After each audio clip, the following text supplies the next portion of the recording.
हाँ जी students, +2 class 4.6 exercise आज हम स्टार्ट करेंगे। इसमें हम ये 2 क्वेश्चन सॉल्व करेंगे, बाकी सारे सेम हैं। तो आज एक्सरसाइज हमारी ख़त्म हो जाएगी, ठीक है। तो हम देखते हैं फर्स्ट क्वेश्चन में हमें इस तरह से इक्वेशन गिवन है और हमने एक्स वाई की वैल्यूज़ निकालनी है। जैसे 10th क्लास में निकाल देते हैं, हमें इक्वेशन गिवन होती थी एक्स वाई की, निकाल देते वैल्यूज़। इसमें एक्स वाई की वैल्यूज़ निकालने के लिए हम इसके एक्स के साथ जो कोफिशिएंट है, एक्स के साथ 1 है, एक्स के साथ 2 है, यहाँ वाई के साथ 2 है, नीचे वाई के साथ 3 है, तो उसकी अलग से मैट्रिसेस बना ली 1 2 2 3। और ये जो एक्स वाई वेरिएबल्स हैं इसकी अलग से मैट्रिक्स बना ली, इसका नाम रख लिया पूरी मैट्रिक्स का एक्स, कैपिटल एक्स। इस पूरी का नाम रख लिया ए। और ये जो इक्वल टू में ये कांस्टेंट टर्म्स हैं इसकी अलग से बना ली इक्वल टू, इसका नाम रख लिया बी। ए इंटू एक्स, देखो अगर आप इन दोनों को मल्टीप्लाई करोगे तो यही बनेगा सारा, ठीक है ना। तो हम कहेंगे A into X is equal to क्या है, ये बी। अब इसमें से एक्स की वैल्यू निकालनी है, ये दूसरी साइड जाके ए इनवर्स बन जाएगा, ठीक है। अब देखो इसमें से ए इनवर्स कब निकलेगा, जब डिटर्मिनेंट नॉट इक्वल टू 0 होगा, ठीक है, नॉट इक्वल टू 0। अगर डिटर्मिनेंट नॉट इक्वल टू 0 हो गया तो एक्स वाई की वैल्यूज नहीं निकलेंगी, या तो मैनी सॉल्यूशन आएंगी या नो सॉल्यूशन। जैसे 10th में भी हम करते थे many solution, no solution, unique solution. इसमें डिटर्मिनेंट की हेल्प से हम पता लगाएंगे कि कैसे सॉल्यूशन है। अगर डिटर्मिनेंट 0 है तो या तो मैनी सॉल्यूशन होगा या नो सॉल्यूशन। अब मैनी कब होगा, नो कब होगा वो देखेंगे। अगर adjoint A into B equal to 0 आ जाए तो मैनी सॉल्यूशन होगा। अगर adjoint A into B not equal to 0 आ जाए तो नो सॉल्यूशन होगा। अगर डिटर्मिनेंट इक्वल टू, देखो अगर डेट जो है डिटर्मिनेंट 0 आ जाए उस मैट्रिसेस को हम सिंगुलर मैट्रिसेस बोलते हैं, ठीक है। अब देखो हमें x की वैल्यू निकालने के लिए ए इनवर्स तो चाहिए। ए इनवर्स का फॉर्मूला ये होता है, डिनोमिनेटर में क्या आता है, डिटर्मिनेंट। अगर डिटर्मिनेंट ही 0 हो गया तो फिर तो ये अनडिफाइंड हो जाएगा, नॉट डिफाइंड। तो डिटर्मिनेंट 0 नहीं होना चाहिए अगर x की वैल्यू चाहिए हमें, ठीक है।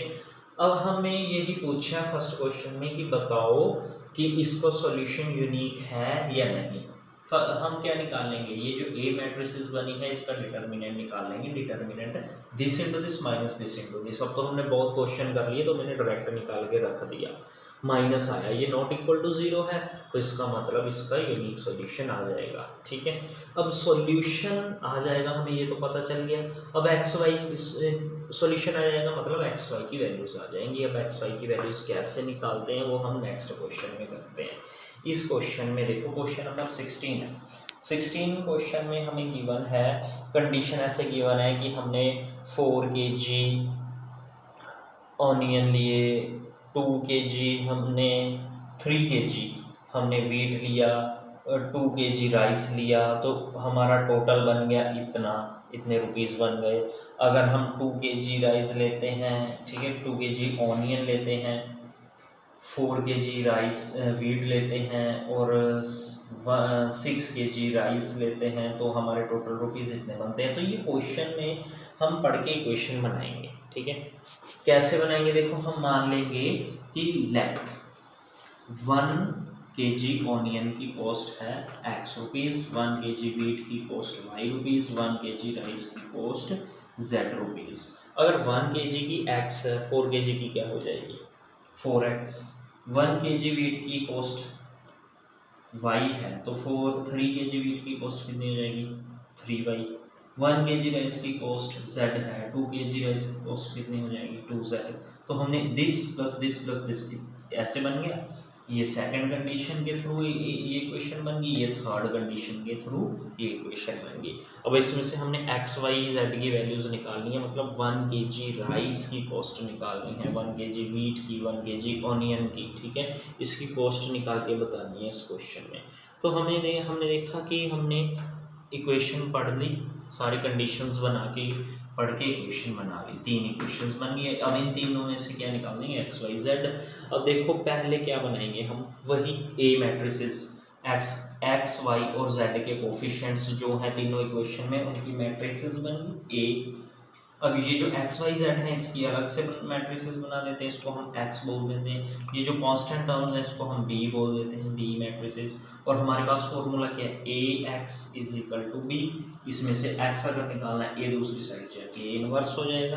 अब हमने ए इनवर्स तो हमें निकालना आता है ना, कैसे निकालते हैं, one by determinant A into adjoint A. Adjoint A कैसे निकालते हैं, कोफैक्टर मैट्रिसेस का ट्रांसपोज।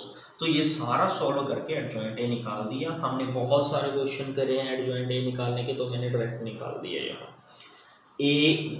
अब डेट निकालना था इसका डिटर्मिनेंट हमारे पास सॉल्व करके आया 50, ठीक है। तो यहाँ डिटर्मिनेंट पुट हुआ, यहाँ एडजॉइंट ए पुट हुआ, इनटू हमने क्या कर देना है, ए इनवर्स तो आ गया, देखो ए इनवर्स ये आ गया, इनटू बी कर देना। बी क्या है, ये वाली मैट्रिसेस यहाँ रखा। अब इस मैट्रिसेस को इससे मल्टीप्लाई करेंगे, मल्टीप्लिकेशन करना भी सबको आता है, मैंने डायरेक्ट मल्टीप्लाई करके ये लिख दिया, ये आंसर आया मल्टीप्लाई करके। अब देखो बाहर गया 1/50, 1/50 को इससे डिवाइड करेंगे 250 से 5 आ जाएगा, 400 से 8, तो एक्स वाई जेड की ये वैल्यूज आ गई। ऐसे हम सॉल्व कर लेंगे। ये सारी एक्सरसाइज में सेम ही क्वेश्चन है, हमारा 4th चैप्टर खत्म हो गया।